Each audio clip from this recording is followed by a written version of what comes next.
Bismillahirrahmanirrahim. Assalamualaikum warahmatullahi wabarakatuh.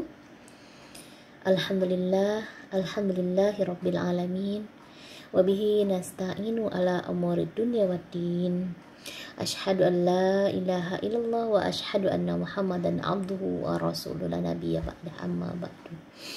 Baik, pada hari ini kita akan membahas tentang self concept, self esteem, ya, konsep diri, ya, dalam hubungannya dengan tiga daripada hubungan makhluknya. Sebagai manusia, kita diberikan keistimewaan sebagai khalifah di muka bumi ini, sebagai pemimpin yang mana kita mempunyai pemikiran selain daripada akal dan juga pemikiran, yang mana pemikiran ini ada yang negatif, ada yang positif. Nah, kita yang mengarahkan. Kalau kita ingin menjadi orang yang baik, maka kita mempunyai pemikiran yang positif. Kalau kita tidak ingin menjadi orang yang baik, kita akan mempunyai pemikiran yang negatif.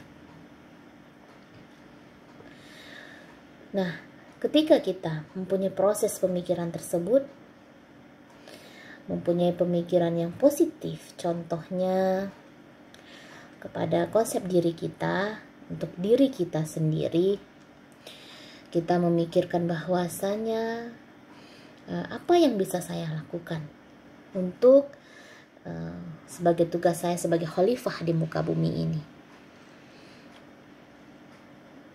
Kemudian yang negatif, apa yang saya bisa lakukan untuk kepentingan diri, tapi saya akan merusak alam ataupun hubungan kita dengan manusia. Itu pemikiran yang negatif. Dengan hubungan ini ada tiga yang harus kita selalu handle dalam kehidupan kita untuk menjaga self esteem kita ataupun self concept kita, yakni yang pertama, hubungan kita kepada Allah. Untuk menciptakan, kalau kita mempunyai self esteem dan self concept yang baik, itu akan menjaga kepada healthy, kesehatan mental kita, ya, kesehatan mental kita. Kemudian kita akan menjadi personality yang bagus dan sangat penting. Kemudian kita bisa meraih kesuksesan kita dengan baik. Kemudian kita juga bisa menjalin sosial kepada yang lain dengan baik, mencapai kesuksesan kita. Apapun yang kita inginkan dapat dilakukan dengan baik.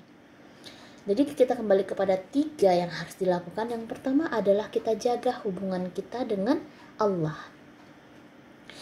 Kenapa kita disuruh untuk menjaga hubungan kita dengan Allah? Karena yang menciptakan kita adalah Allah. Nah, kita merayu Allah. Dengan apa cara merayu Allah? Sholat biasa, ya. Sholat itu memang adalah tugas kita, hutang kita kepada Allah, kewajiban kita kepada Allah, yang mana memang itu wajib dilakukan pada setiap manusia. Ya, itu tidak bisa diukur menjadi tolak ukur bahwasanya dia suka sholat atau tidak. Nah, tapi dia bayar hutangnya dengan sholat itu kepada Allah atau tidak. Gitu. Nah, bagaimana kita merayu Allah? Bagaimana kita menjadi marketing langit, ya? Dengan pertama, misalnya dengan bangun tahajud, dengan mengerjakan sholat duha, memberikan sedekah, senyuman, tenaga, ide, ilmu, apapun yang kita bisa, yang itu semuanya positif atau mempunyai nilai yang baik, lakukanlah, ya. Nah, agar apa? Agar Allah melihat kita, agar Allah memandang kita, agar Allah kita rayu, ya, kita rayu. Nah, ketika sudah kita rayu Allah sudah mendekat dan kita selalu dekat kepada Allah, maka apapun yang kita inginkan insya Allah akan terkabul, tercapai seperti itu. Nah, selanjutnya adalah hubungan kita, ya, hubungan kita dengan manusia yang harus kita jaga. Hubungan kita dengan manusia ini maksudnya apa? Berbuat baiklah sebanyak-banyaknya. Berbuat baik itu tidak diukur dengan nilai uang. Kebaikan itu bisa kita lakukan dengan apa yang bisa kita lakukan. Yang penting niatnya kita adalah lillah. Tuh. Walaupun dia misalnya tetangga kita yang suka menzolimi kita, tetangga kita yang suka membicarakan kita, berbuat baik sajalah. Karena apa? Walaupun dibalas dengan kezoliman ataupun dibalas dengan keburukan, karena kebaikan-kebaikan tidak dari dia saja yang diberikan oleh Allah.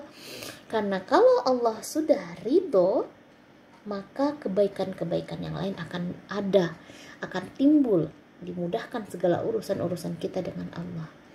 Jadi bukan kita berharap karena kita berbuat baik kepada misalnya si Andi, kita mau supaya si Andi kembali baik kepada kita, bukan seperti itu. Nah, kita berarti tidak skeptis. Skeptis ini berprasangka buruk pada orang. Nah, kita berbuat baik sajalah pada orang. Semuanya kita berbuat baik. Sama siapapun kita berbuat baik. Bukan karena dia anak presiden, dia anak Pak Gubernur, ya, dia anak Pak Pejabat, nah, baru kita berbuat baik. Bukan, dia orang kaya, baru kita berbuat baik. Bukan, tapi kita berbuat baik pada seluruh makhluk Allah, yang namanya adalah manusia. Itu yang kedua, menjaga hubungan kita kepada manusia. Selanjutnya adalah menjaga hubungan kita kepada makhluk semesta alam yang telah diciptakan oleh Allah. Contoh, binatang, tumbuh-tumbuhan, alam seluruhnya. Ada sebuah kisah bahwasanya dia ingin mencapai sesuatu keinginannya. Dia susah untuk mencapai suatu keinginannya. Kenapa? Setelah padahal sudah dilihat dari hubungan dia dengan Allah, hubungannya dengan manusia, oke, semuanya. Setelah dianalisis, dia mempunyai seekor kucing. Kucingnya tidak diberikan makan. Nah, sama 1 minggu dia kurung.